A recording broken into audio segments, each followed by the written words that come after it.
Philippe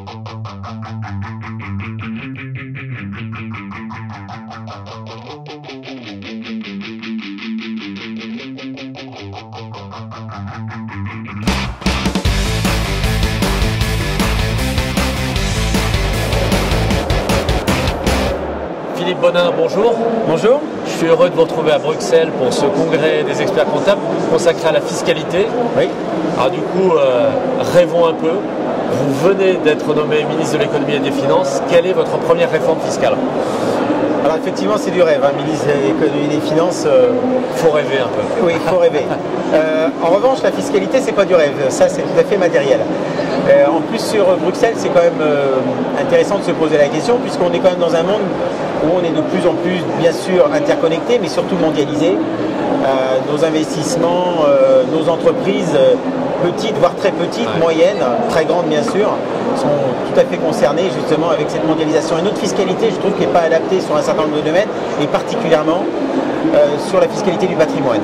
Puisqu'en fait, cette fiscalité du patrimoine encourage actuellement une situation où en évasion d'investissement possible en France, parce que l'ensemble de ce patrimoine, une grande partie de ce patrimoine a plutôt des intérêts à vouloir sortir, et je pense qu'il va falloir le réformer. Bien sûr, l'ISF est concerné, les successions sont également concernées, mais je pense également que toute la fiscalité autour des produits d'assurance et de produits de capitalisation n'encourage pas les ménages à placer massivement sur ces produits qui seraient de nature à pouvoir générer des investissements. Alors justement, reprenons par le menu, on a évoqué l'ISF, oui, droit des successions et assurance vie. Oui. Alors en quoi consisterait exactement la réforme?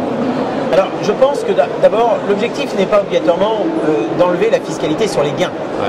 Les gains, dans tout processus d'enrichissement lié à, que ce soit du travail, voire aussi partiellement sur du capital. Là-dessus, je pense qu'il y a une certaine logique à ce qu'il y ait une fiscalité là-dessus. À taxer des dividendes, des plus-values, d'ailleurs. Tout ça, ça me paraît tout à fait normal, même si à un moment donné, il ne faut pas que ce soit non plus un frein sur certains de ces leviers. Mais là, l'objectif, c'est justement de pouvoir conserver un certain nombre de capitaux d'investissement et de patrimoine en France et ne pas qu'ils s'échappent.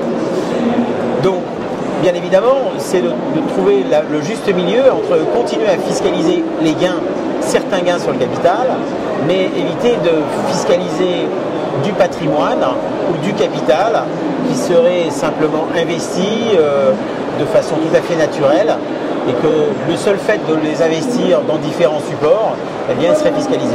Alors comment ça se traduit sur l'ISF? L'ISF, déjà, je pense qu'il y a déjà toute une partie d'ISF qui n'est pas du tout concernée. Je supprime l'ISF, tout simplement, puisque ça, c'est par définition un impôt, où c'est la détention, on paye, mais on n'est pas sur le gain.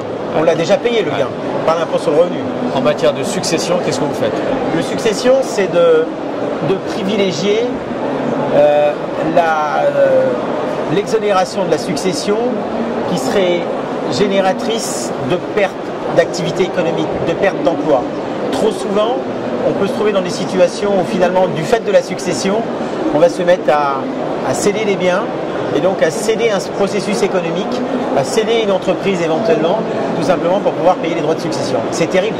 C'est terrible. On se plaint qu'il y a tout un tas d'entreprises qui nous échappent parce que on n'a pas pu transmettre, etc.